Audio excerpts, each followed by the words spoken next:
So hello and good day everyone, this is Brian from Workshop Fix Video Card Repair. So may na-repair po tayo ngayon na Servo RX 580. So 8GB po siya.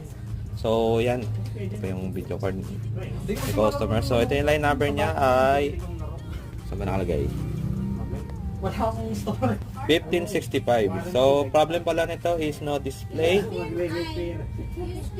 So as you can see, dito na po tayo sa Formax stress test. So makikita nyo naman dito with average 36 fps, so naka 1080p po siya. Almost 46 minutes na po siya, so okay naman po siya. Tapos dito naman sa temperature graph niya, which is stable naman po siya.